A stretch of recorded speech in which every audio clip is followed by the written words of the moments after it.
waggulu n'agikwasa kano baye n'ekifo poliisi bayita kyamakushe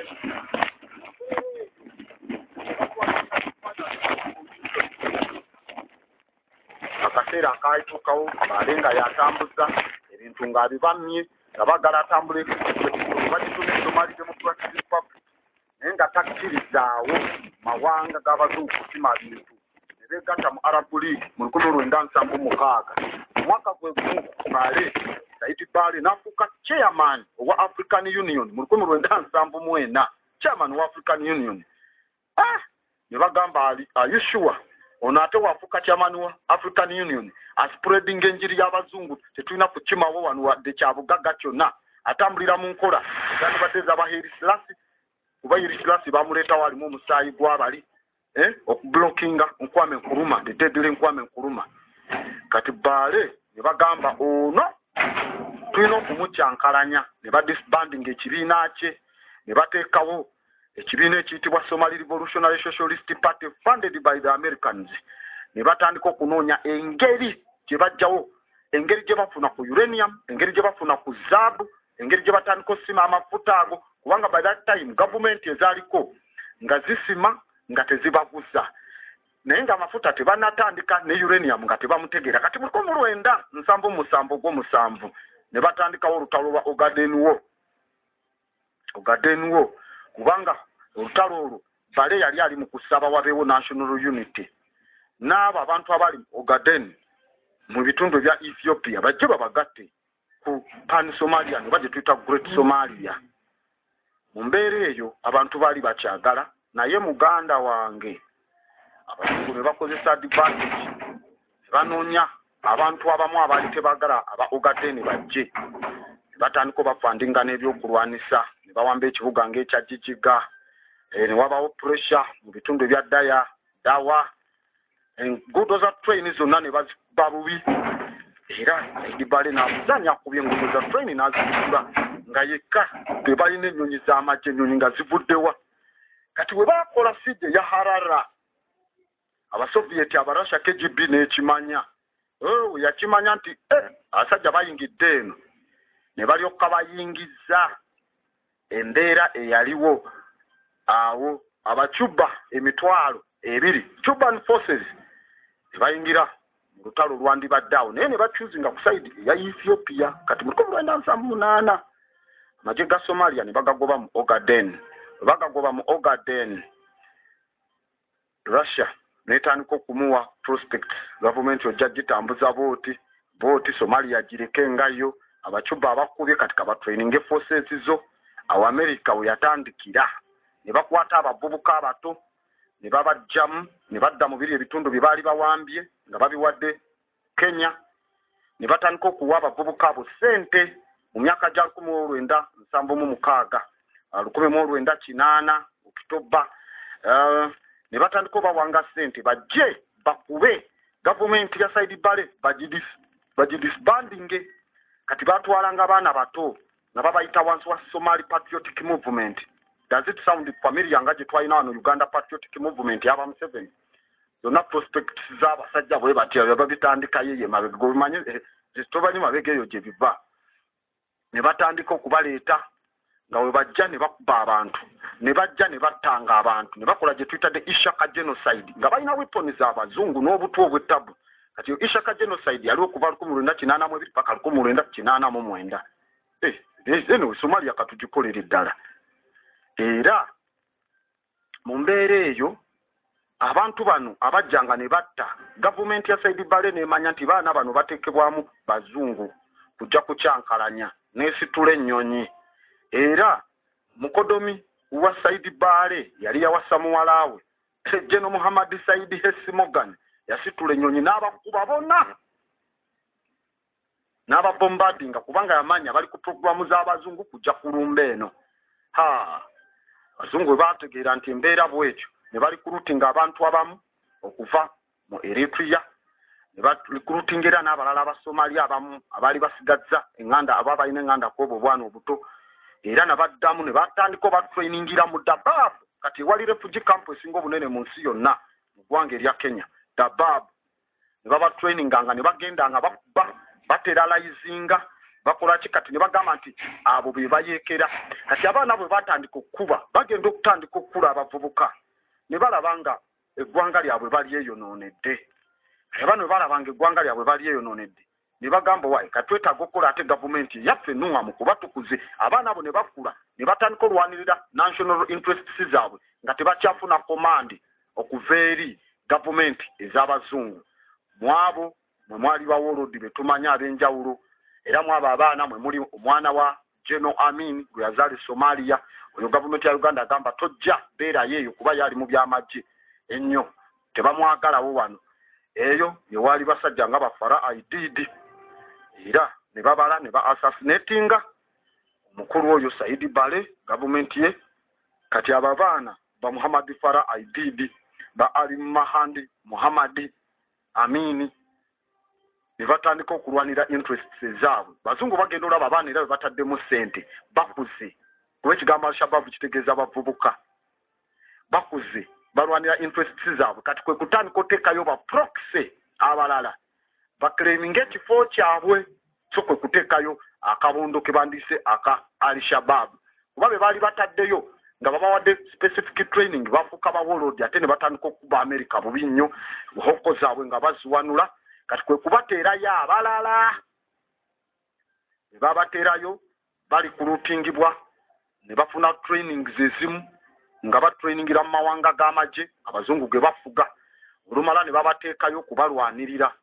kati we bamanya nti abantu bano beekweka mu ttale ne bavaayo ne bagira gavumenti ya America asitula emiti ne bagisowinga nsigo ne helikopita kati emiti egyo givaayo ne gizaala amaggwa gikulanga akayukiyuki oba ke bayita akapanga lantana kamara akayukiyuki naye eriggwa we likutakulako bweriti mu ddakiika nga 5 oba ofudde giri very poisonous kati mu bifo ewali gold ewali uranium ewali amafuta ewali yonna ne bagisuulayo kati nga we bakuba tolina ngeri gy'oddukira mu nsiko kubanga emiti togenda gyokya togenda kuva gigenda kufubita ofe ng'olina kuddukira mu bibuga kani babateerawo projekiti ya UN nti kati gwe kasita okkiriza to be a refugee n'ova mu ggwanga lya Somalia n'ojja mu ggwanga erya Uganda n'ogenda mu ggwanga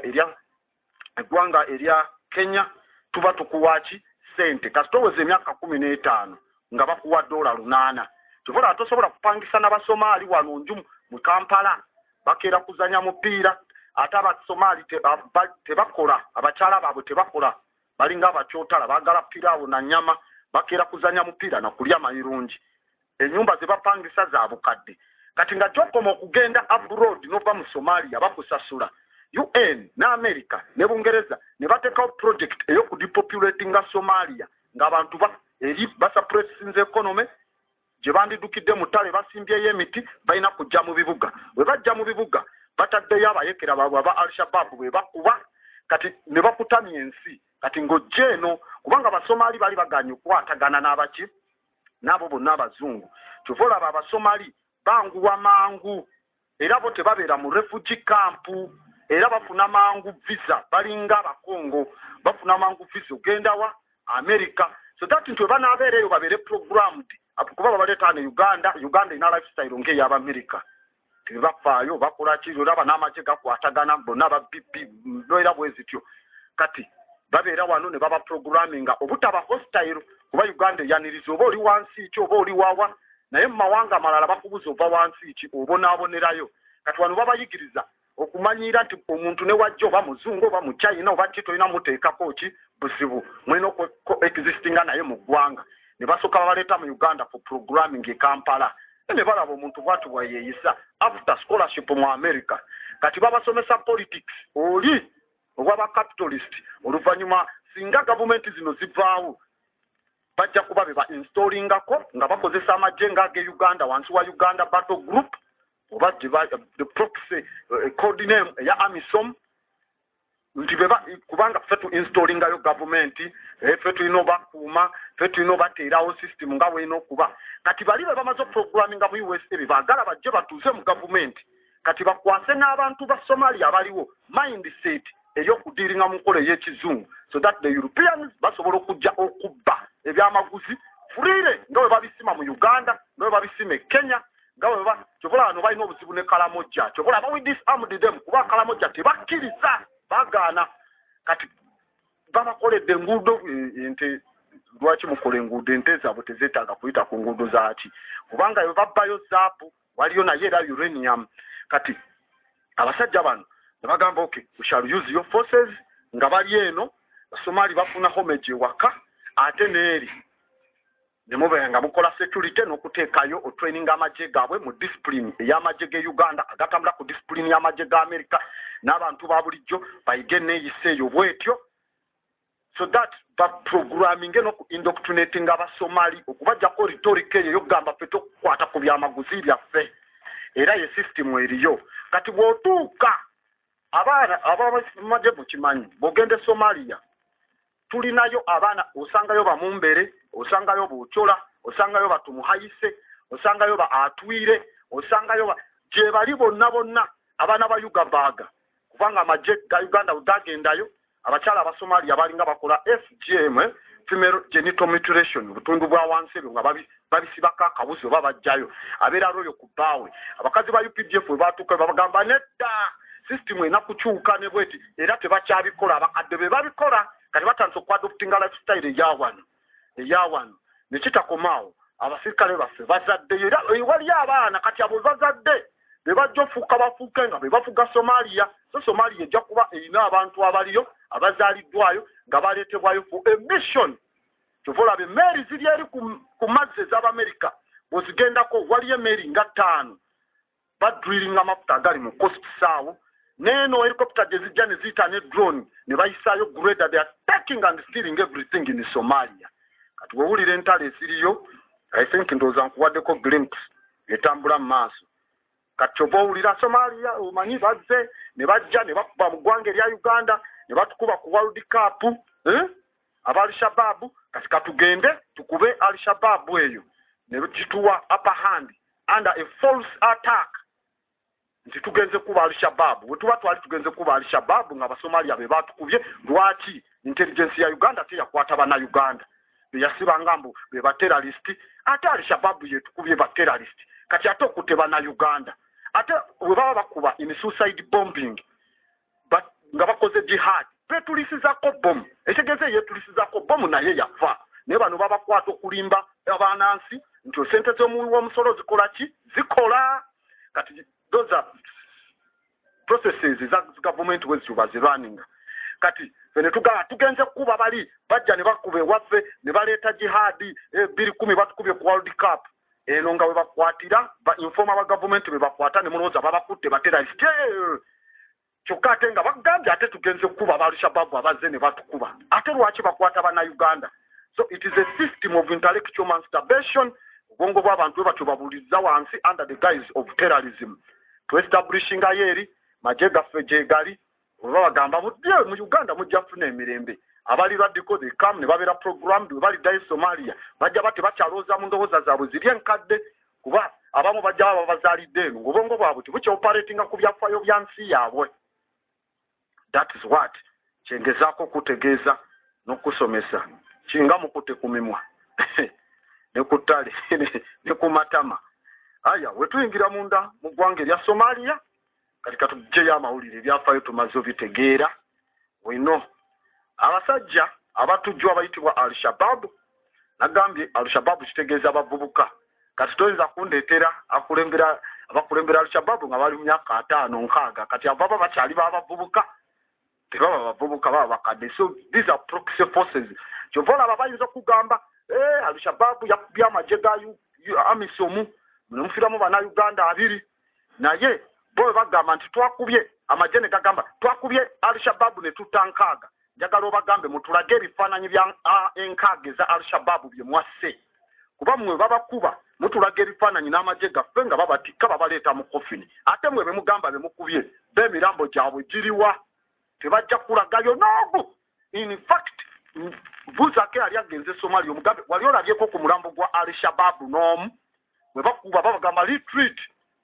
sangawo wadde oyinza osangawo musayi because ojja kusanga nga bo badolooza nti okubanga Al-Shabaab nga watraininga naye mu magye so Chobalaba, you cannot see their bodies. Tosobola. It's a program of Sagare, Eliao. Nakolako program biri kuminena. Nembagama kasitowulira nga abayekera mu mawanga ga Africa nga batandikidde in the north of the country. Eba program ya CIA ne Mossad. Example, Ezaba Sabimbi mu Angola. Example, Joseph Kony. Example, Al-Shabaab. Example, Boko America.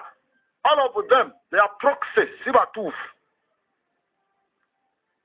Kati bagambye wano abasirikale 16 ab'eggwanga erya Somalia bamaze dda okuttibwa mu biseera eby'amalya g'emisana. Abasajja babaswamye ne babasuula mu ambush mu tawuni ey'ebyobulimi eya Afugoye. Ate tetujja kwerabira Al-Shabaab oba eggwanga erya Somalia lyerisinga okulunda embuzi mu Afrika yonna. Ate ng'embuzi za bbeeyi mu mawanga g'Abawalabu. N'emiti gye balinayo egy'amanda emirungi eboni kuba twalabye mu kuvadda batunda eboni.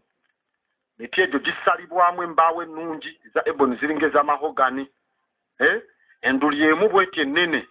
n'omuti omuwanvu enduli ogenda okwekenenya nga bw'otunuulira buliti ezivaamu embaawo za eboni.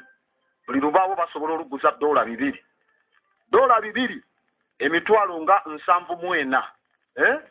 Emitwalo nga 74. Kati enduli emu esobola ovaamu embaawo ezigendera ddala nga mu 400 buliti nga 4 mu muti gumu. Kati ku black market, no, si black market, black is good. Ku white market, katale ak'obumenyi bw'amateeka bagugula ku $2. Naye eri kugenda ku siringi nga 350 ebya $. Kati emiti 10, embaawo 10, jukira tuli ku muti gumu guvuddemu embaawo 4. Embaawo 10 ku $3 ezo ziba sente meka? Emitwalo 3 egya $. Kati ku byamu emirundi 4 giba emitwalo 12 egya $. Ziba sente nyingi oba oli mu sente wano ng'obukadde 4 obukadde 4 nga 2 mu muti gumu. Kati egyo bali mu kugisala bagibba gigenda. Abasomali tebagimanyi nga wano namwe babasomesa okuneminga paati y'omuti, stem, roots, emirandira, stem, enduli ne leaf. Tebabasomesa bya bugagga biri mu muti ogwo mugukoma kuneminga. Temumanyi olubaawo olwo lwa sente meka balukolamu ki. Kati kyekikolebwa eyo n'otunuulira omuntu akaaba refugi njagala banyambe kyekimu n'abakongo alina ekibanja kirimu emiti nga 10 egya eboni oba egya mahogani naye ng'ali mu kukaaba asaba kawunga ka UN ng'emiti giri mu kibanja kye simba 10 osaleko gumu ate giri egyekkonga emiwanvu giri mu futi zigendera ddala mu 6 8 ng'omuti gumu singa abaagusaze asobola okujjamu emitwalo 2 aga $. Naye n'omusanga ng'akaabira obummere bw'obutwa obwa World Food Poison ng'alese ekibanja kirimu emiti 10 nga singa buli muti agujjamu emitwalo 2 egya $. Emiti 10 gyokka buba bukadde 2 obwa $. Emiti obwavu buli mu bwongo bw'abantu baffe. Twetaaga sekendi mawumawu muzungu wa Rudi Uraya mu Africa Party Uhuru re-education yentuufu. So kati eyo wewatyo bali mu babba that has been exclusive ku Somalia. Era kati abatuuze bagamba mu kyalo ekya Balowo okulumba kwabaddewo mu biseera ebyo era ng'abasinga bagamba olutalo olubadde lwatokose wano olubadde lwa mundu naye ng'aba Al-Shabaab babadde mu namba nyingi nnyo era nga basinga amagye ga gavumenti eya Somalia. Ng'ayogera ku mikutu egy'enjawulo Major Muhammad Ali yamaze dda okukkaatiriza okulumba kuno era nga musajja w'Abasomalia musajja wa gavumenti y'eggwanga ery'Abasomalia Major Muhammad Ali yategeezezza Al-Shabaab yasudde mu magye ga gavumenti ambush 13 ne battibwa mu Afogoye ziri kilomita 30 ezo ziba miles 18 aserengeta ga bugwanjuba ku kibuga ekya Mogadishu. Era omukulu wa Major Muhammad Ali n'avaayo n'ategeeza nti platoon eyasigadde mu Afogoye yali esigaddeyo nga kitundu kya kampani oba amagye agasigaddeyo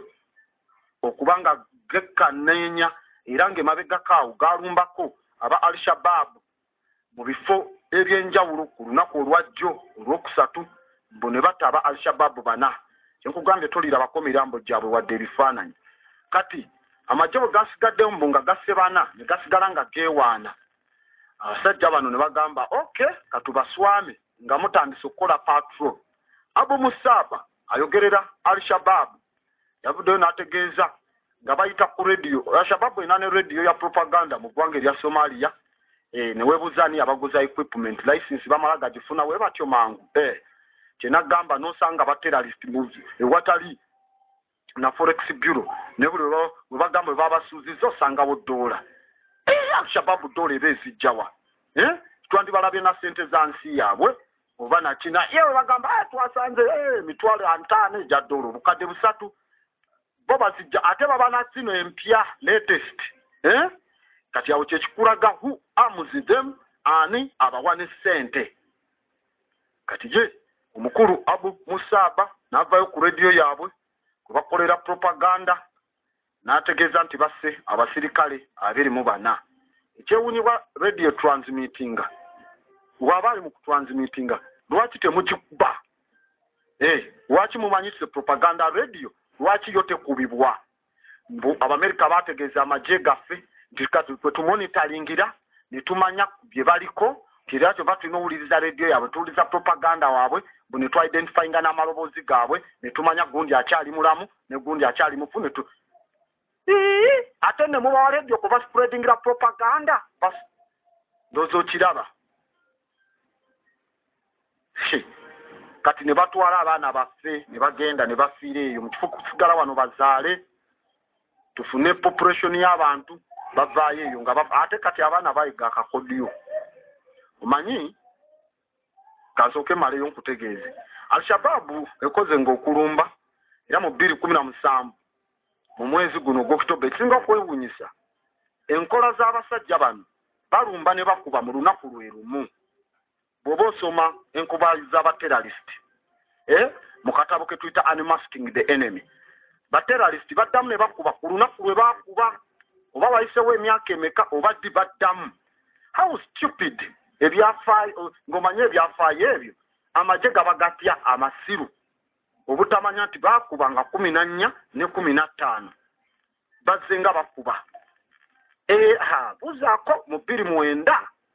It was a very terrible time. Bakubako mu 29 mu gw'omwenda nga 29 baatukuba bubi nnyo ku kisaawe ky'ennyonyi kisaawe ky'ennyonyi awo mu Mogadishu. Kati bwe baddamu okuba babadde nga baddamu era ne bakuba 14 15 bayinza okuswama ne wayitawo emyaka 3.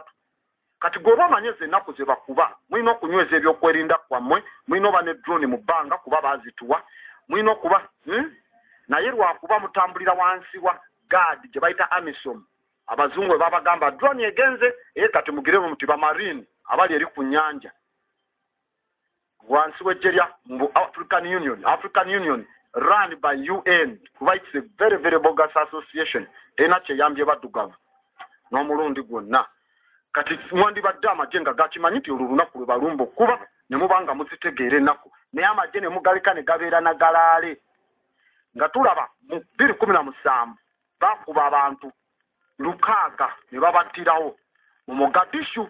ennaku z'omwezi 14 Okitoba n'enkeera nga 15 ne baddamu era ne bakuba. Kati 2017 era kukusigala nga it's the deadliest bombing terror gye baakola Al-Shabaab emirundi 2 naye ennaku ezo ne zituuka ne musigala nga temusobodde kola patrol zammwe nga ate baterrorist baddamu ne bakuba ke kaseera ke kamu awo mbasitegeera komanda wamwe aba mujega sizala mukubira salute nga ndi mu magye ga Somali kubanga ennaku tuba tuzimanyi basajja lwe balina olumba. Why don't we reinforce ebyokwerinda byaffe ne tukwasaganya abasajja mu mbeera bwekyo kubanga already muba muzimanyi dates zaabwe n'enkuba zaabwe. Eyo basajja abo bayitiddwa aba Al-Shabaab naye nga program zirimu omukono gw'abazunzi amagulu meeru baleeta abantu baffe. Aye kati olaba ssente ze babaweeyo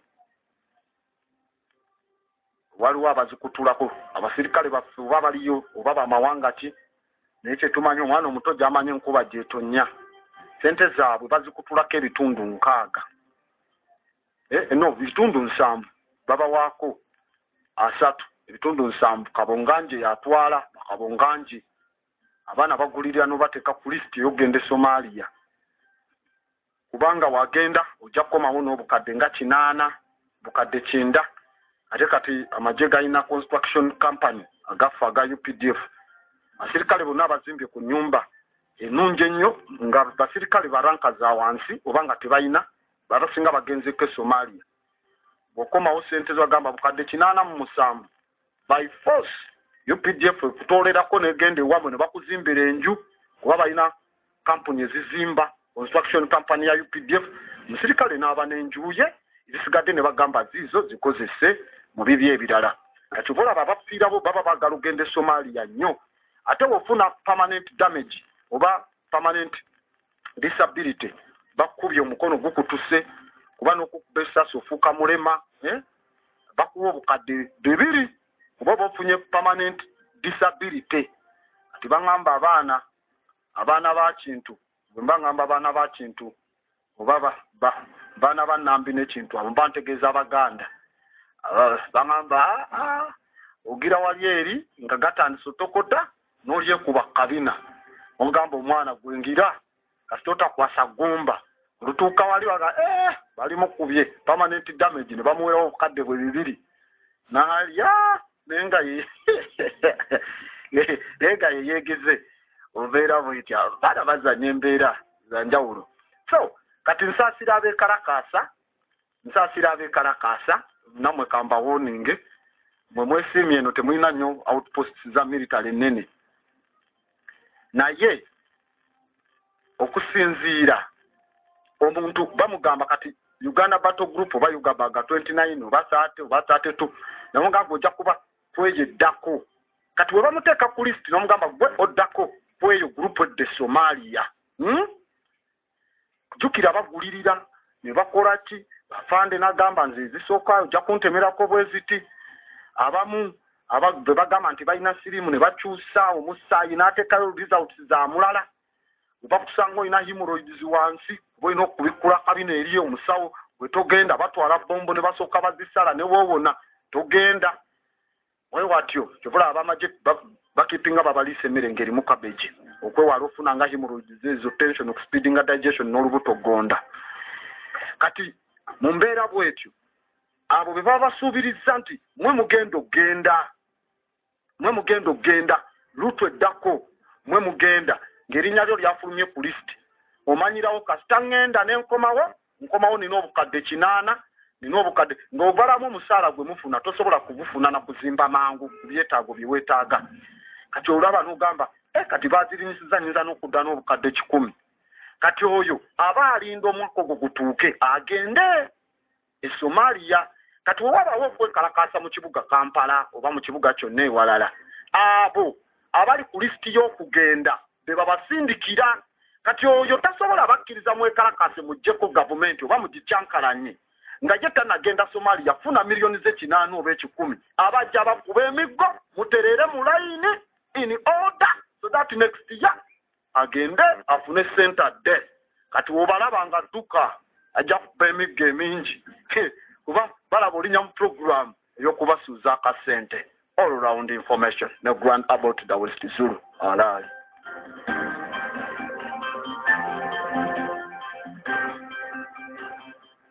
nja kuba ntambula ngende mu ggwanga eriyitiddwa eggwanga erya Pakistan kangende mu ggwanga eriyitiddwa eggwanga erya Pakistan eyebadde Somalia tugimaliriza n'abagambye ninayo China exclusively nayo tujja gikola mbanyonyole nga bwe tugenda ne lockdown mpola mpola kasooke tugende mu ggwanga erya Pakistan tulinayo tunene tuve Pakistan soke tugendeko mu space katini tudde wansi Pakistan ggwanga lya 5 okuba n'abantu abangi mu nsi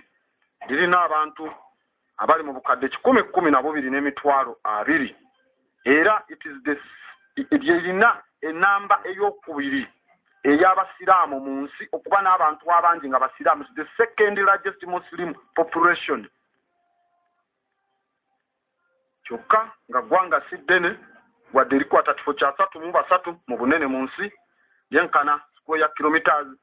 88,113 ziba square miles 34,509.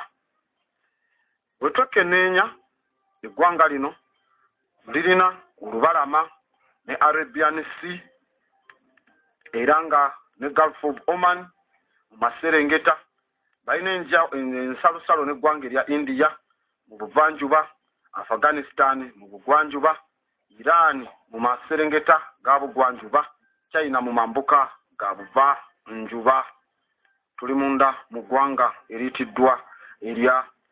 Pakistan. Ekibuga ekikulu bakiyita Islamabad, naye ng'ate ekisinga obunene kiyitibwa ekya Karachi. Ennimi ze bakozesa ziri official bakozesa Oluzungu newamu ne Urdu,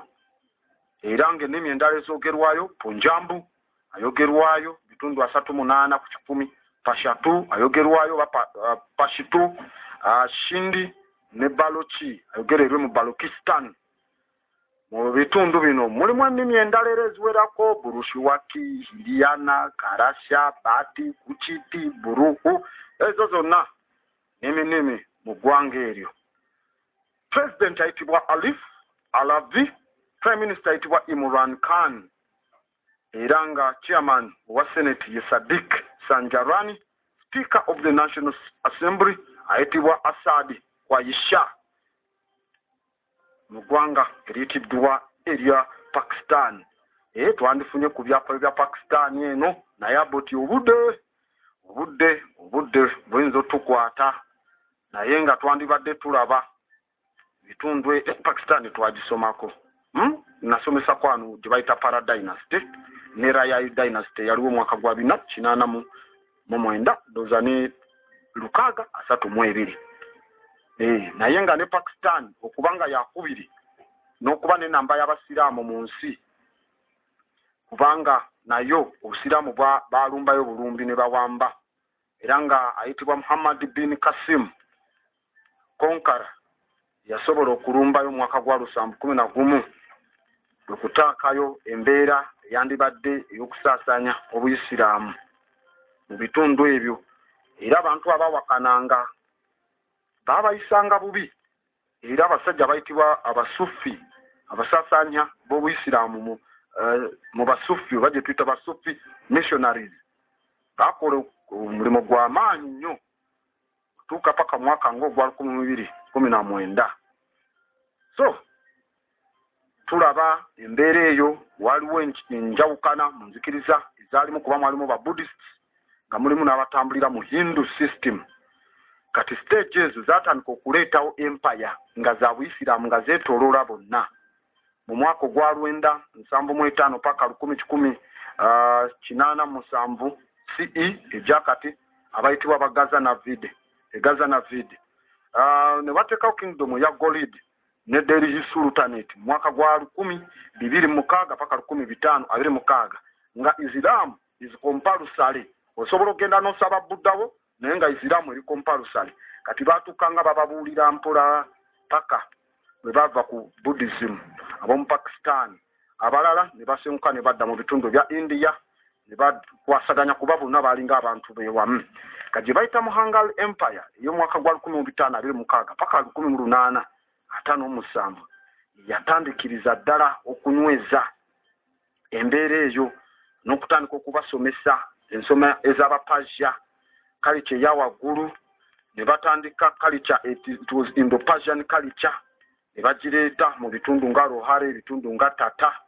n'okuzimba ebizimbe ebya Mungal,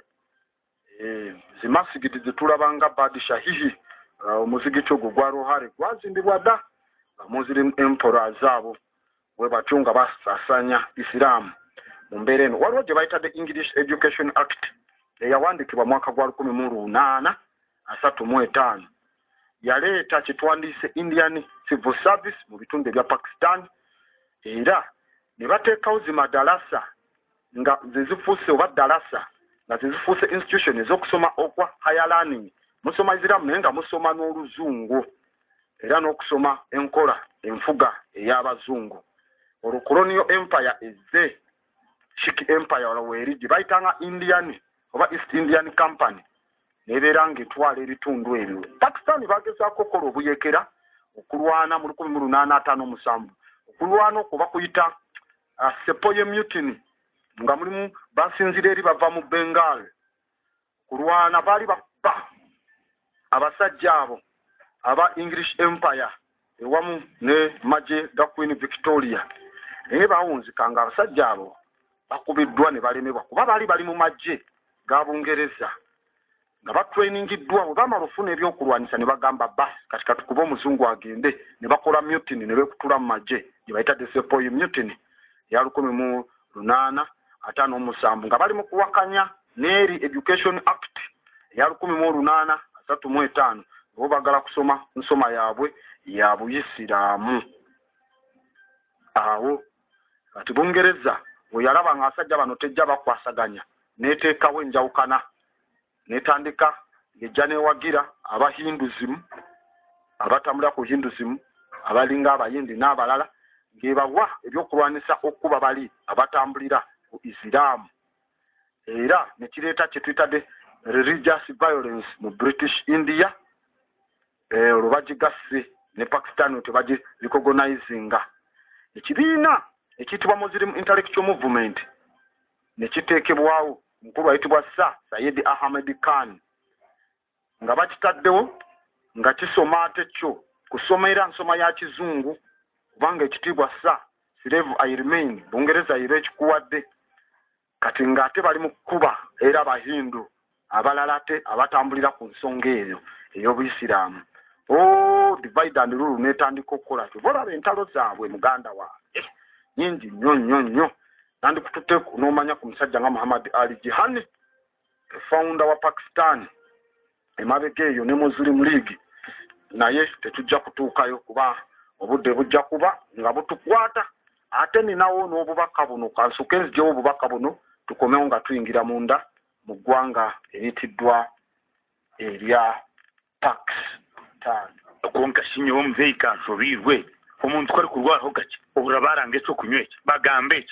eki omuntu anywe ki abantu mubasobololere ekyokunywa kyona ekyolihulira ngu kirabireho omanye ngu ebirungo byakyo byona tukabikwata tukabita omu kacupa kamwe aka embogo extra healthy drink mwe n'okusobolola ki embogo extra healthy drink niyo erikuzaala ebyokunywa byona nyine enkulu wabyo byona embogo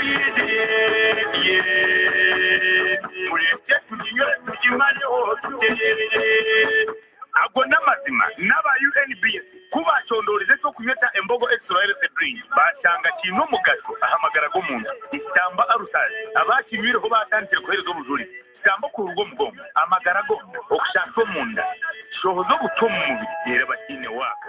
batandikiraho batereraho ekyoze shagama kirimu emibazi mingi munonga ey'okuhwera amagara g'omuntu tinkagigamba ngu naamarayo ikikorwa batendo Bakery Limited okwenda kusuubula esimu yazira omushanju z'itaano 96 46 makumyanya nange yazira omushanju 30 waba wabwine leka kugula ebindi noba wamala noba wabwine Yesu oza kuganira na fukaza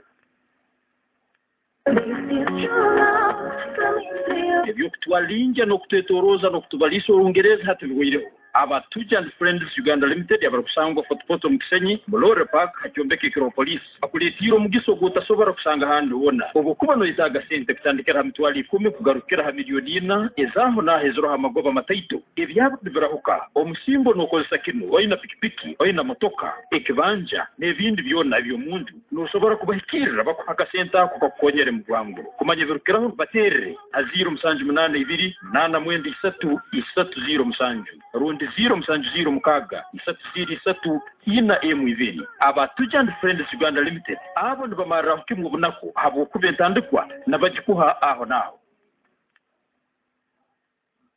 omwana wazisakenge bantu ba mukama leka ntwe munyerekere kulima bwokuba nindimye enyanya nizuga mu kakatukumu nindimo obutungurire butuga mu kobuti kyogamba ngwe buri mwana bino bulwala coronavirus leka ntwe mutete zange ngenzi nywa amaru ebyo kulima na butuga aina byono boraleka kulima nuko osigale sente nozihanka okimanyira abagaiga bakusinga mu tawuni yomu sente bazihira mu bulimi niyo otamanyira aba happy and sons fotopoto mutuwalizi musite mpanga hakatale niba kutungira empibo z'ebirimwa byona noyenda cabbage enyanya obutunguru karoti rundi beetroot rundi noyenda kufuhira ebirimwa byawo baina bombo ebika byona baina watering can enfuka hamu nebikanga baina herbicides nka weed master eno mukuombera bakafumu baina 2,4-D ebyo byona nibiso kuyamba kufuhira mu birimwa byawo noyenda fertilizers bagina musano no mu maize baina NPK na DAP orano yenda yo maize baina the growth super green kara hamna natural plan barabu kwasira ba happy sana mpange mukatire ororerire hakacu ka maize kweza no pakiza turera dala ze namba za 0 emo na 0 emo abernemo 13 uko haburo no kwegeswa kwa musa gina wa happy and fun abajona electronics abakusangwa Nyakaseke building bagenda maiso no kugambira bakuletire ebintu byona kamasimu baine simu za mapesa baine simu zime zokurize za smartphones baine ebintu byone byokozesa amasimu bakuletire flat screens mu size zona no itaga size 25 no itaga 18 no itaga 40 baina hoofers home theaters flat irons phone chargers screen guards hamu na headsets kumanya bikirawo usobora kubona batera namba zabo zesimu 078 bundiki 075 Okereka kwa jura baba shala supermarket abukushonga muri bwa fotofoto kandi arugodo rwakasese obeshoga ko biri petrol station bakujeti kandi aba ni badinzo mbito nyamwingi ni badinzo mbito nkebyo kurya kandi oteruna za chocolate emigati nangwa nebyo kurya bya mulingo gwana bakujeti kandi bakwinire birungo byankoko yokwasa kusitse ngoko kandi okasima kandi bakujeti bakwinire birungo ninga shuba kwinire snacks ombika byona perfumes adodo kandi bazikwinire ebyamashanyarazi byona babikwinire ebikosibwa mu security babikwinire akandi otebirwe na baga zona za buli mulingo nchene mpango zona bazikwinire bya pasi ahabwa bakurunda nabana kandi byo kunywa bya mulingo ebyoro binana ebyo bikutera umutwe plastic wares byona babikwinire kandi bakugira nti uzimaze mabeko ataka bei karonje kwenda kumaye kusinga kumaya 0 ashatu nina ankaga ni 5 na 0 nkaga ni 5 3 hamwe na 0 anana mukaga agenda ni 2 ana bushanje bakugira nti kandi quality and affordable products byona no rukubishanga akabei karonje buno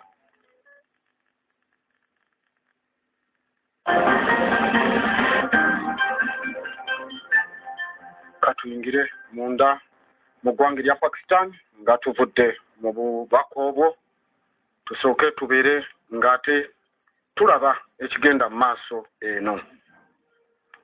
munda nno mu ggwanga lya Pakistan abasirikale 8 bamaze dda okuttibwa oluvannyuma lw'okukolebwa okulumba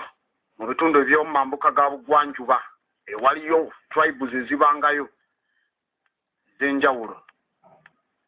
era nga era Ismail Khan ategeezezza ba officials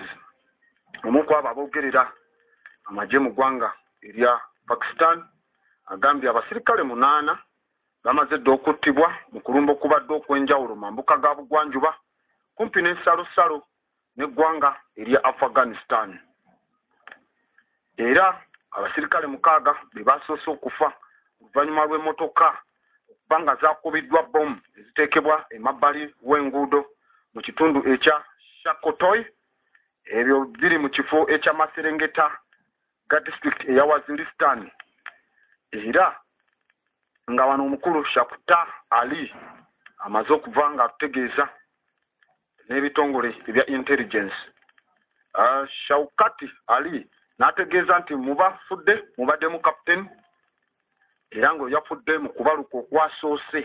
kati amagye galina oyiganga ebintu bino bateralist abatalibaani Al-Qaeda enkuba zaabwe bw'oba ozitegeera enkuba zaabwe bwe zityo bwe ziba basooka ne bakuba omulundi ogusooka era basoose ne bakuba kati baba bagezi batayigetinga omuli officer kubamu abasirikale ne muddayo nga muli balamu officer wammwe atiddwa musobola okufeesinga kooti masho komanda wa mwafatya mwene muwone kitegeeza mwamulekeredde kati ne bano abasajja babaayo ne bakuba omuli ofisa kati bwe bamala okuba ofisa ne mugamba Captain Gundi kati ngano gye bakubidde mu captain ali wali tulina omutaasa okwewala koti masho ne mujja ne sejjembe emitwe kati muyingiramu ogwokubiri baba babalinze ne balyoka babasikula ne explosives endala ez'amaanyi abalala 5 ne bafiirawo abaze okola rescue baba bagezi bakali akasooka ne bategera banga nkuba y'abasniper yenkuba yemwe y'abasniper sniper akuba officer wa mukulu komanda ate sniper mugezi tamukuba kumutta amukuba n'amuteeka wansi awo n'abaawo nga bait ndobeso kati jukira yalina bategeeza alivudde side eri likoze bweriti buli bwagezaako okusitula omukono obalaga side sniper jamupye gye livudde kuba ye yawulidde weight kuba olina olaba engeri oli essasu weri mukuba force emusuddewa kati waliwo gwe bakuba ne yenyoola n'atagwa bulungi kubalaga force nti essasi livudde side eri agudde bwali okulaga byonna era abasirikale abamu tebabimanyi kuba babasomesa tetulina nnyo nabasniper wano kati mu mbeera eyo wamuteekawo buli waba awanika omukono balaga side gye livudde nga agukuba kati mulaba afande wamwe bamutta kati buli ajja okwagala omukwatako n'okuwuliriza byabagamba gwakubirawo kutta asobola obakuba mwenna n'abamalawo platoon ayinza ozikuba n'azimalawo kivula bwe baba ku battlefield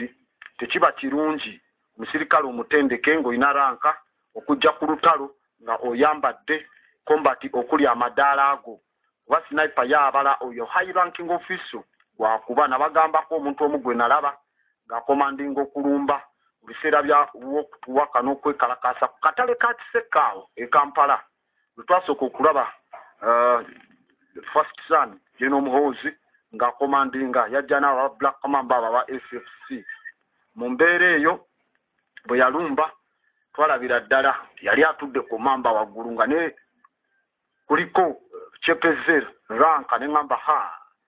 ebakuba wozone ono aba awedde kuba bali abasunyi banoonya ayina ranka ne bano basooka kuba muli komanda ne mujja nga mumutaasa ne babatulisa yembeera eyabaddewo mutuleke banaye tusomese temutuvaamu temutuleetera kwogera bigambo bibi okulumba kuno aba Tehrik Taliban abamanyikiddwa nga Pakistan Taliban bagambye bakoze okulumba wakati jukira abataliban bali mu kulwana system yaabwe ekyagendera ddala mu maaso bakuba side zonna gye bali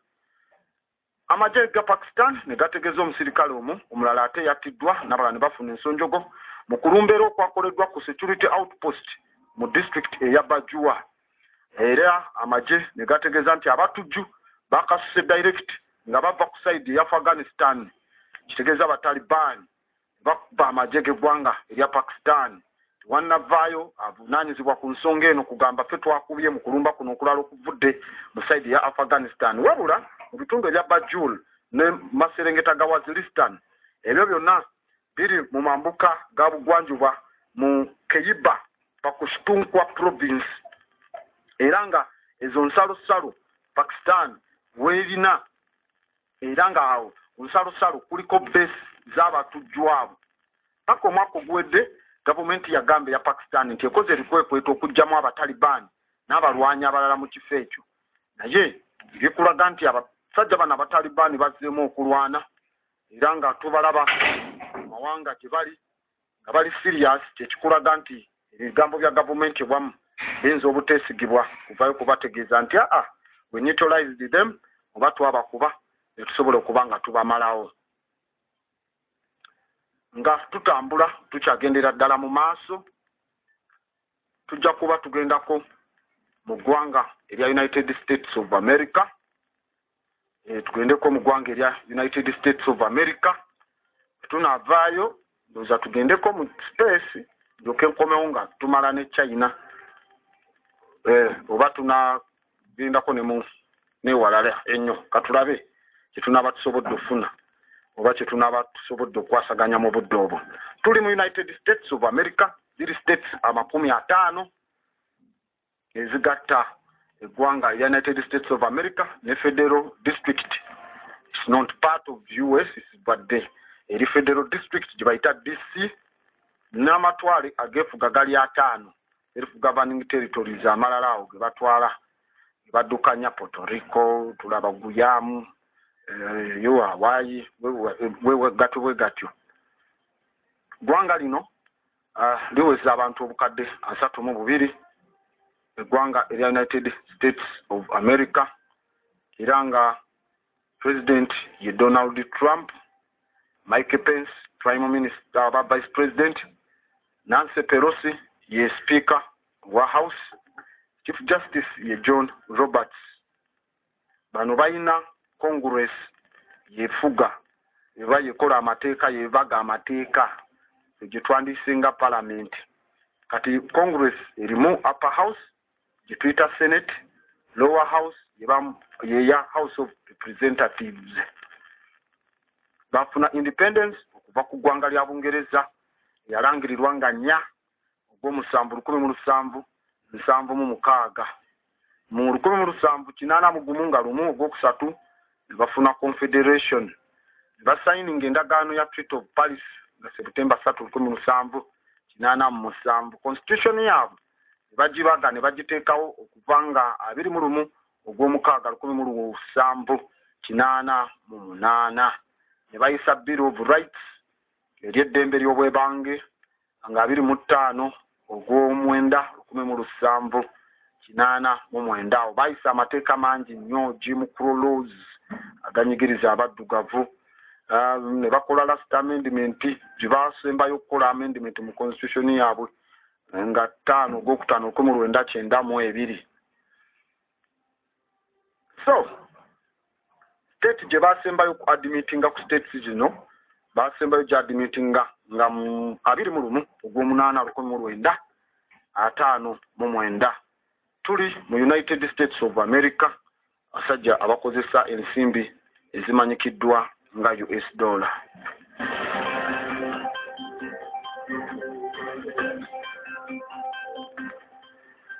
Bwe tuyingira munda mu United States of America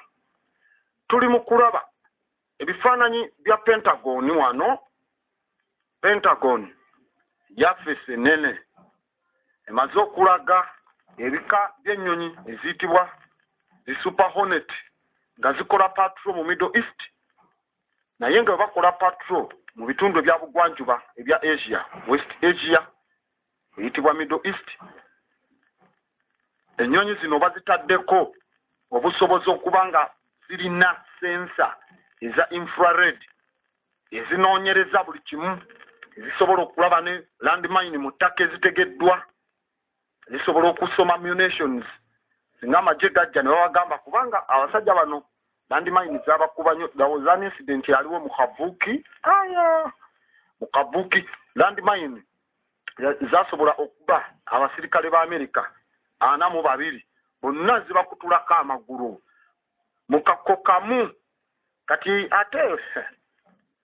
abajja okuba airlifting nga option eriwo anti kati wano tutandika okulabira emitwe gy'amagye bali mu kakko ewamu mu Afghani akakko ke bayitamu tribal area ezo ate nga mulimu obuyinjayinja n'omusenyu nga basajja bazika muri landmine nga nyingi bazirinyamu ezitandika okubakuba nga tebalina we badduka buli yagiranga bwati ngana plus. Kati abasigadde nga balina sigala mu kifo kimu tebalina kuseetula. Kati abantu bwe batyo oba ogenda kubajjawo otya. Option eba eyalina okusooka yalina kuba airliftinga kuleeta nnyonyi babasuulira emiguwa bakole ki babajjewo. Naye it was a very very terrible mistake. Yali mistake ya mfunyo ye yali abaze naye nga ekifo kirimu oluyinjayinja n'amayinjayinja. Kati ate n'oleeta helicopter kati waleeta helicopter ewuuba it hovers kasite ewuuba empewo yayo eba nyingi wansi. Kati waleeta helicopter nti baba airlifting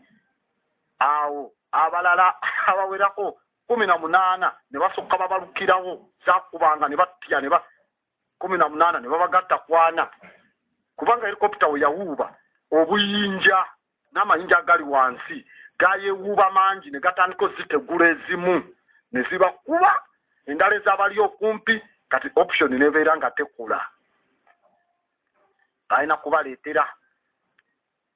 mbwa kutambula nga yekenneenya bwe zituukawo bwe ziraba zigira erina okuyita mu field ng'edduka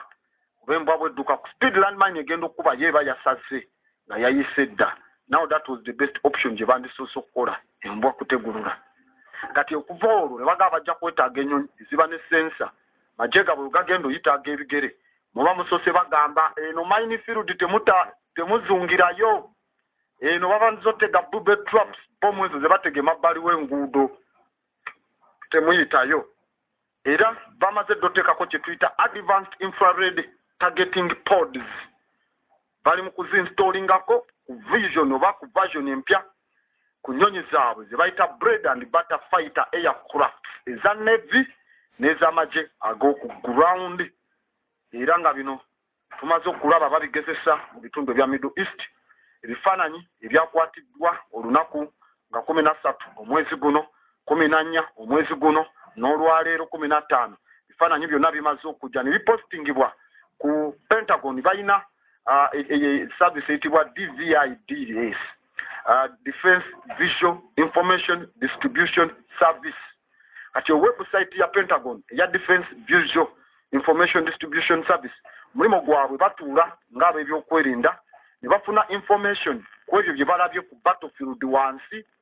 ne bavaayo ne bagaba information yoyo ku magye gonna ag'omu bbanga aga wansi bagamba eyo mining fields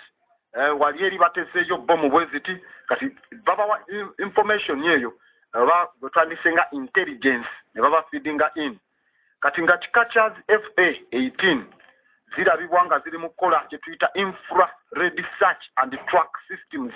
pods bamaze doziteekako IRST infrared search and track system pods ziri mu kulaba ku patrol nga zisoma buli wamu kijja kutaasa amagye obutaddamu kulinnya mu landmine. Kitegeeza kati amagye agatalina nnyonyi ng'ezo teekako amagye g'e Uganda amagye g'amawanga agasinga aga Africa mu landmine mukyalina ozitesitingako tetulina munaye kyakukola in case bwe batwala mu zone nga gye ziri abamu era baba bajja ziri nyamu kasita ogabatukana n'ogirinnyamu eka nekka ogikutegulako muganda wange bagikwata mpola dakiika nga 5 kumpi ssaawa nambaba ogitegulula. Kati ate abasajja abagezi ku mine field bwe baswamira ne mumala oziyingiramu ne batandika okubakuba basniper ne muzizungiramu ne ziryoka zibasekula. Kati kiba nkugambye kasitola ewali mine fields omanya abakubi baba kumpi baba balinze mu kattiro kasamuzitagululamu kasamulinnyamu emu ne baluka nga bamanya ho abagenyi batuuse kati bo nga bafuna firing position bulungi nnyo batandika okubasuna omu ku omu bwe mutagaliramu we mulinnye eno we zibakuba bwe babakuba kati minefield ebaza tabu nnyo nagamba nyingi nnyo ku demilitarized zone ku South Korea awo nyingi nnyo awo waliwo landmine ezigenda mu bukadde ng'obutaano naye mu Africa landmine zisinga mu Angola era nga bazitegulula. Nagamba kye bakozesa okutegulula landmine mu Angola bakozesa elephant oba enjovu okutegeera kwa ebyokulwanisa bizisa byalo ebya bomu mu kutrackinga kasaba esinga embwa nga bolaba ate wolf omusege gusinga embwa kuba wadde embwa ya separatinga ku musege nga twasoma ano evolution abantu gye batandika ne embwa ya separatinga ku musege emyaka yagiseparatinga ku over 38 million years emabega n'abantu tebannabaawo ku nsi embwa yakusookawo. Kati elephant zonna ezisingako kubanga okusnifinga kw'embwa n'okuguliriza kuli ku 708 then wolf eri ku 105 kati ate elephant yo egenda ku 207 kyopolaba yesinga n'owuliriza eddoboozi eryewala ewuliriza eddoboozi erisobola ova mu kilometers 5 ebiri mu kilometers 5 elephant ebiwuliriza okutukumu ne kubitappinga okwokubiri ne kukola analysis kati bazikozesa era mu Angola okutegulula landmine kasita zituuka ewali minefield tezigendawo nga zitandika okusala kati walaba we zisaze nga zeewazeewo awo ng'omanya waliwo minefield era bwe babadde nga bazikozesa tezisobola kulinnya ku landmine elephant era ne batandika ozikozesa ng'okugezesa nga bakwata TNT abeera mu bomb trinithlorine bamuteeka mu buckets nga 5 bateekamu just traces tawera na kajiiko traces nga koyozeseza olwala n'oteekamu mu bucket ne bateekamu amazzi ne bucket endala elephant zijja ziziwunyako emu ku emu naye kasita etuuka ku eyo muli TNT nga bataddemu just tusaano tutini eyimirira ku eyo bucket n'eteekako omumwa gwayo ng'esongawo bweti okulaga nti ki omwo mwe muli zisabyalo naye kati engeri gye ziri huge ate nga yeetaaga kubanga esobola okulya tons nga 14 eza omuddo elephant grass kati ogenda ziwa abapoliisi baffe abanoonya ebya bomu nga nabo olumu bakaaba n'akawunga kabula ak'okulya obulungi nga bo nga tekamaze kati ate obaleetera enjovu erya tani 14 sente basi tebaziina zakugiriisa zakugiriisa olaba n'embwa wansi wali eri ku K9 department ensambya nabo olaba zibawo obuzibu bwe tebaagala nnyingi nnyo awo bwa ya kilo 5 z'ennyama kilo 8 mbwa bwe zityo sniffer dog kati ate obaleetera enjovu erya tani 14 ate ogitereka then ne kirala means ya transportation ogitwala amangu ku area eyo ogiteeka mu motoka keegi kati nekibanga kyekizibu naye eri mu Angola bazikozesa zitegulula babayeekera ba unita basavimbi baleka nnyingi nnyo okamala era otunulira abantu abasinga mu Angola ku bantu 10 kubaako 2 abali bakubiddwa landmine era basinga obalaba nga bali amputated amagulu gakutukako kubanga bambadde ze tuyita prosthetic legs ebyo gwe bateekako ebya plastic oba emikono egyo egya plastic oba egiri prosthetic so nga tukyagendera ddala mu maaso munda mu United States of America tulaba nga sensa buba button ziba ntini nnyo nga za black ziteekebwa ku center line eya external fuel tank y'ennyonyi era nga bazislanginga ne zitambula ku side eyandibadde eya fuselage fuselage bwe muyitanga ebiwawaatiro ebyandibadde eby'ennyonyi kanjye wano ekitabo kyange ekya Unix bintu byonna tuba nabyo mbeere nga tubyekeneenya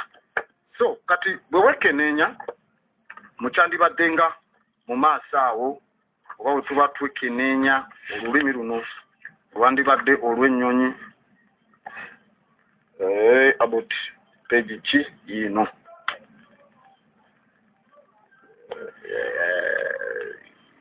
page 186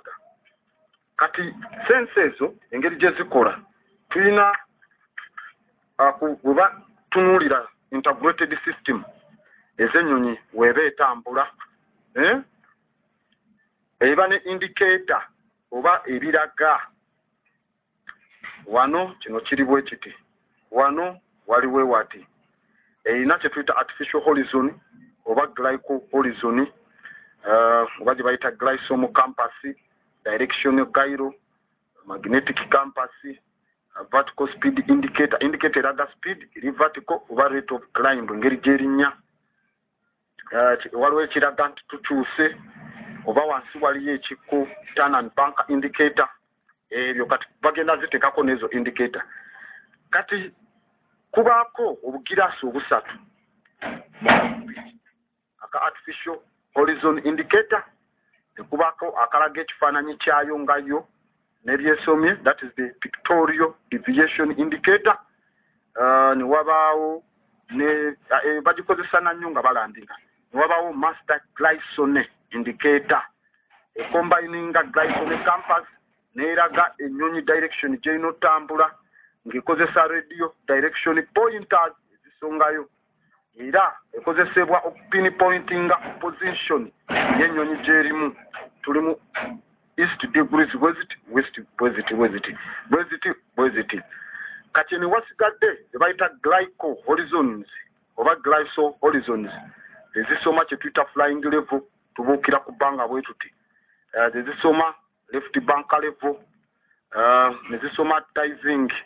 netwandise diving no bank kati awo ennyonyi ka edivinze oba erinnya climbing no bank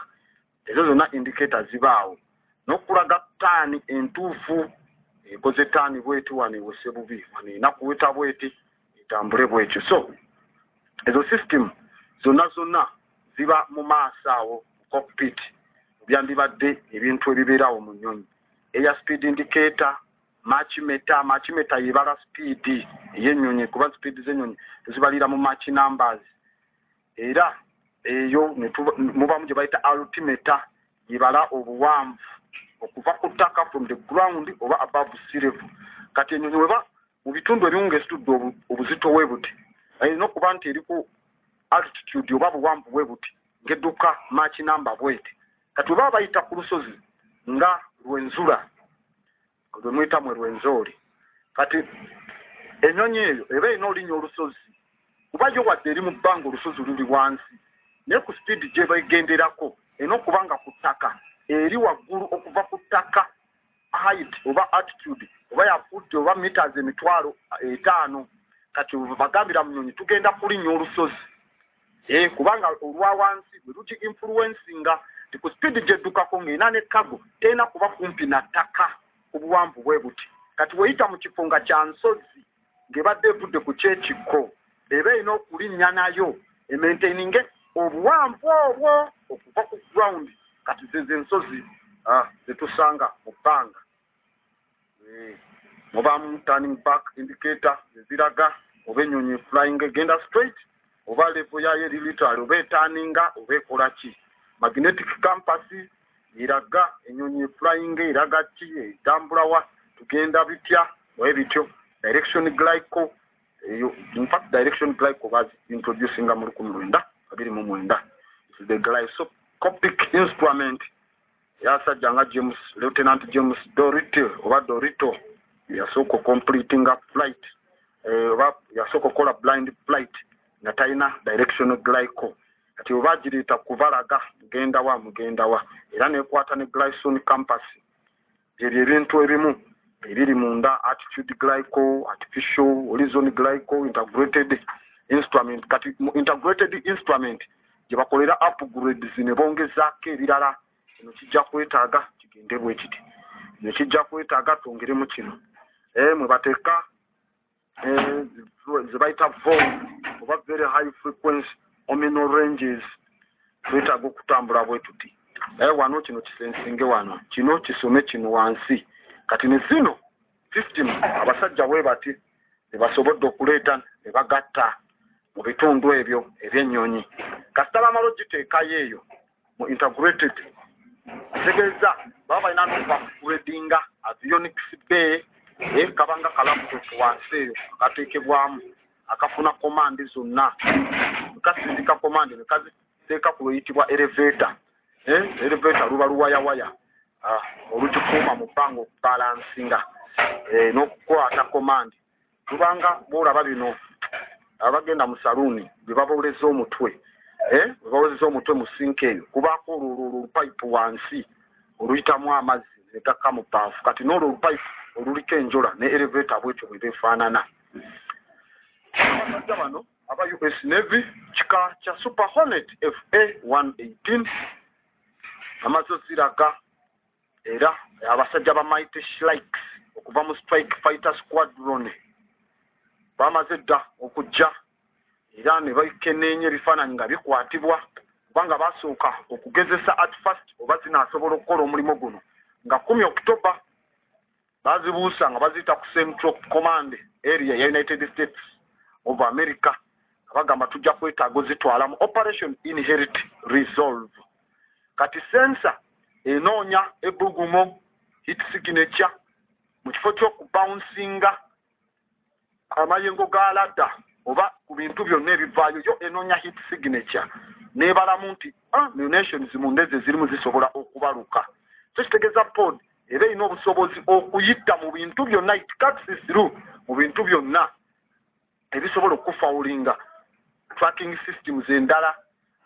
Nomanya ekyo ekyuma ekiriwo esibbomu enoki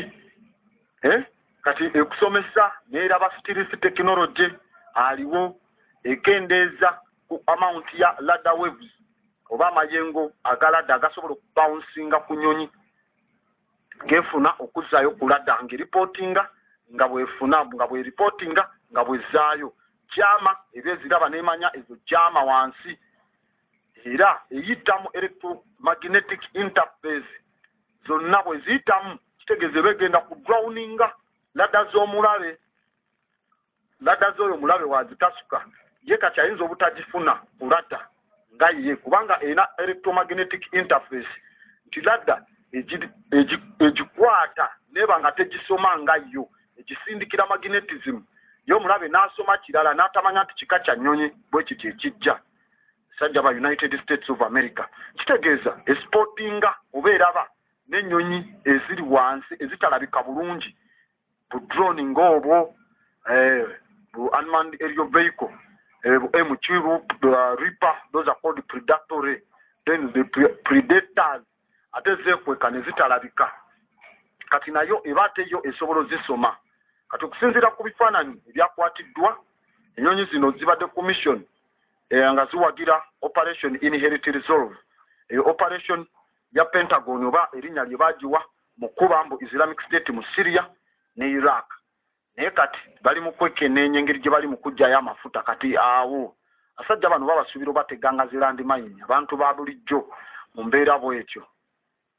era bw'otunuulira drive eyanotingiddwa okuva ku pods zino mu test version product yamaze dde okuggwa bamaze dde okuupgradinga Super Hornet era kati bagiyita Block 3 Navy oba amagye g'okumazzi gakkiriza nti omulundi ogusooka Block 3 zino Super Hornet zimaze okutestingibwa era kati zimaze oyingira mu service naye omwaka ogujja bwe tujja okufuna ennyingi ezimalayiko wano balinako ntini kika ekya E18 Glower electromagnetic warfare version oba ennyonyi erwana ey'ekika ekyandibadde ekya FA18 kati enwanyi yo bagiyita E18 Glower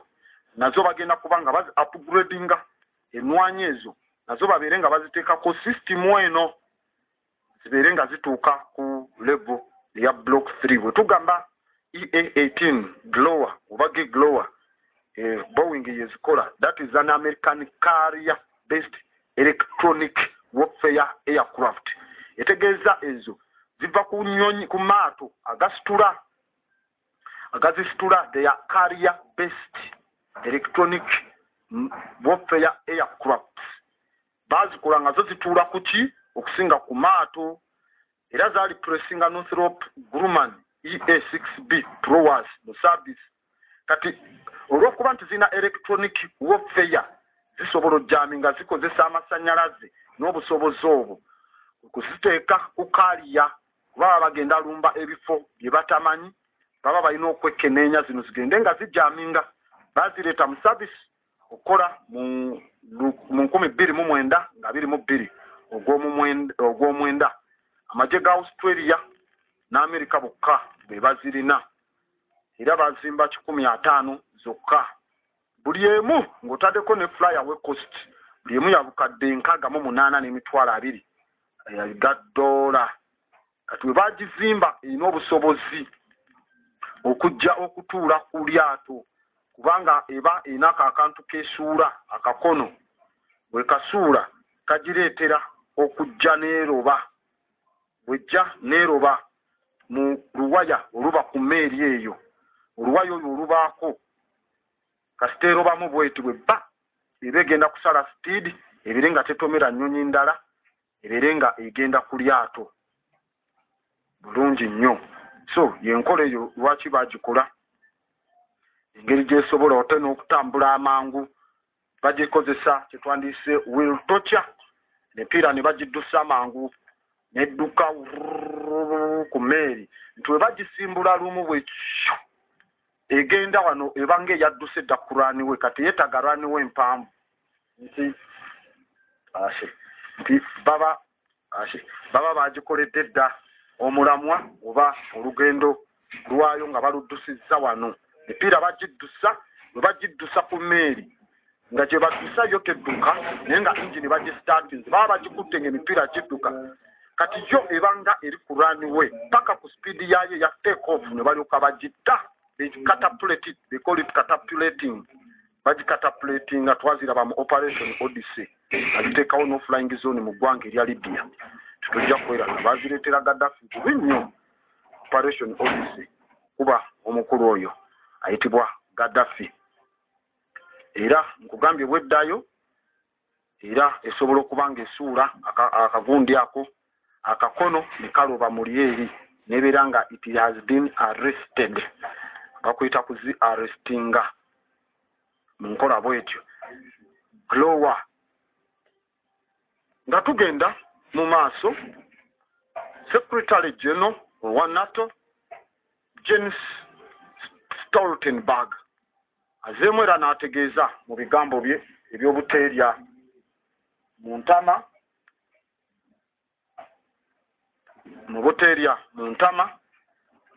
obudde n'agamba nti amagye gaabwe aga NATO agali wansi wa ISAF gajja kulekeraawo ebikwekweto byago mu Afghanistan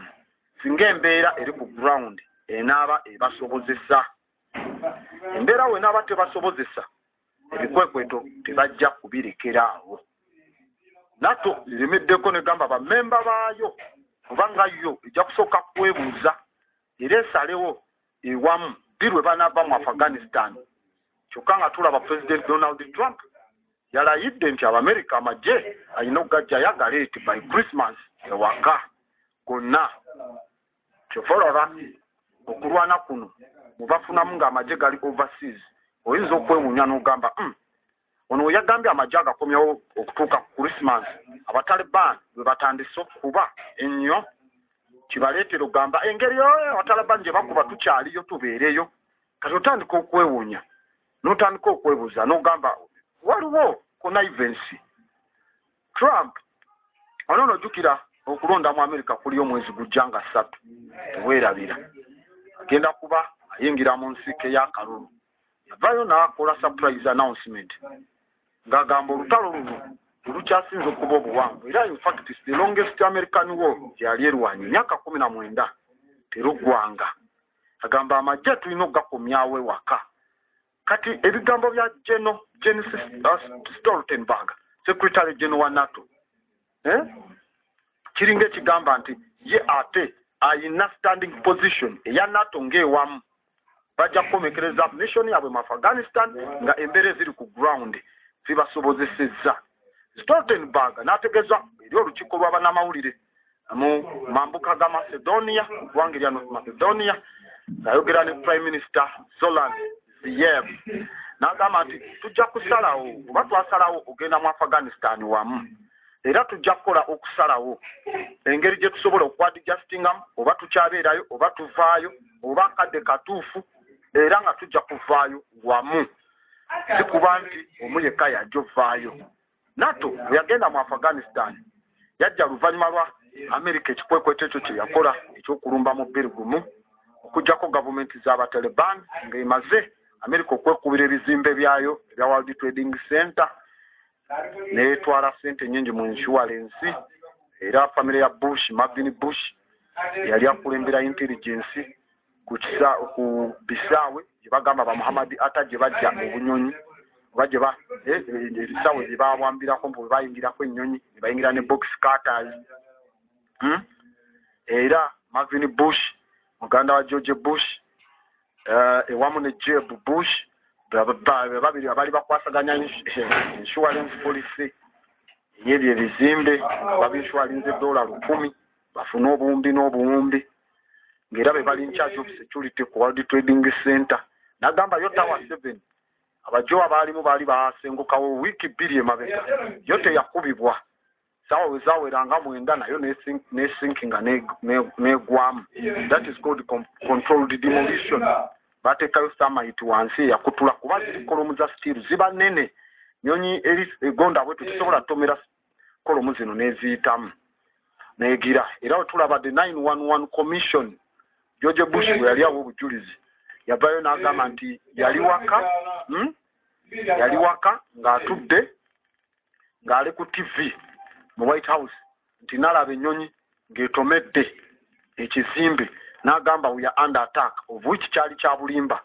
kuba ennyonyi ezo we zaatomerera George Bush yali ku kasomero k'abaddugavu ka orphanage ennyonyi we yakuba we yatomerera mbu esooka ne bamugamba wabaddewo okulumba ku Washington ku World Trading Center. Bush we yabiwulira amateeka ga America gakutegerezawo kasitera activity baawo mu USA president abalina okutwalibwa mu banka oba ne bamutwala area 51 oba n'aba mu Air Force 1 naye bwe bamugamba nti nizitomedde akatambira kalaga yasigala atudde nga tali scared kubanga program bali bamaze ziteesa mu Bohemianism Groove eri mu July the past year Bohemianism Groove abagagga mu America ne ba president gye babeera mu ekyo ekibiina ky'aba Bohemianism Club gye bavaayo balina akabonero ka kawuggulu era nga moto yaabwe gamba with the spiders come not here nabwo byezekutte tezijja wano bannamawulire abamanya bali prominent abakontrolinga media ezo CNN with British Bullshit Corporation awo babeereyo nga bali bwereere beefukira omusulo ne bakola ki ne bookya abantu era bookya omwana omuddugavu azan effigy gwe bayita Morokai in form of an effigy eri akawuggulu so kati already yali akimanyi nga babi planning ati bula teyasituka bamugamba n'ennyonyi ezzeemu n'etomera tawa nga wayisewo eddakiika 5 era n'asigala ng'ate mu mateeka ga Amerika balina omutwalirawo mu banka nga kikulaga yali abimanyiiko kubanga system yali yaabwe ngeri planned they needed to secure ebifo ebyo bafune opium banoonye engeri gye bagenda olumba Saddam ababuulire olutalo lwa kitaawe so wekenneenya mu mbeera bwetyo obujulizi bwe yawa bwali bwa bulimba why kubanga akatambi akalaga ennyonyi ng'etomera kafuluma after 48 hours ennaku 2 nga ziyiseewo we kafuluma ekafulumirawo ku lunaku olusooka kati there was no any possibility tekyandisobose kuba waka n'alaba ku TV mbu nga batomedde tawa yali ali mu kulimba ng'ali mu kulimba kyobolaba bwe yavaayo eyo n'ajja kubono yali pilot n'asitula Air Force 1 yekka nga temuli na ba secret service n'agibuusa n'amala essaawa 2 mu bbanga President Bush mu Air Force 1 tagenze na secret service pilot alina omuvugata yagenda ku Anderson's base wali we parking oba we landing we padding okay n'agijjawo n'asituka n'agenda nga bagambye ba terrorist basitudde ennyonyi bazikozesanga miso mu bbanga president ate tolina situla nnyonyi kudda mu bbanga ba terrorist we bagiraba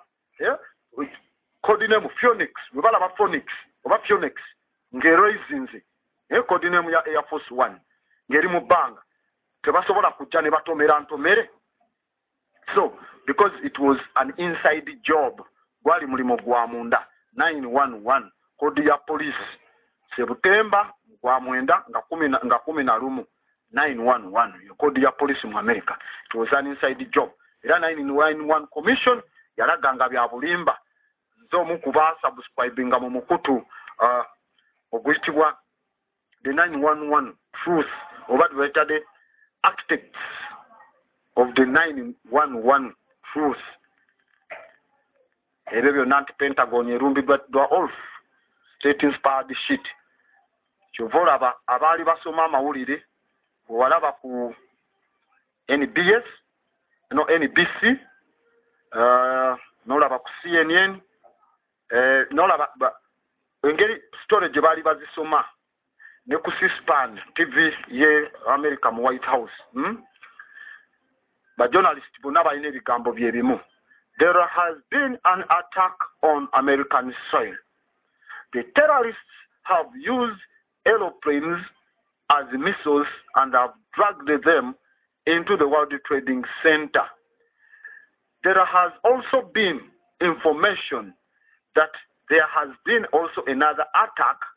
at the Pentagon. More of these stories shall be informed to you later. Bonna ba journalist bakozesa ebigambo bye bimu kuba script yali mpandike nga baali bapulaningira era bagamba baali bakikola dda pulaani eyo kyokka mu abo be baalaga abasomye omu eyasoma ate ku NBC we bakubira World Trading Center yali talina mu America yali ku holiday trips ze mu Acapulco beach eyo mu Mexico mu Acapulco naye lwakuba baali babawadde nga script zino nga bazegezaamu nga bazisoma nga baba recordinga bakozesa katandiki ke bateekayo teyaliwo nga balungi because it was systematically planned. Then ne bapointinga nti bagundi bateralist twabafunidde passport zaabwe zasigaddewo ate abanansi botali waggulu nagikwasa kanu nekipo polisi bayitadde amakusheni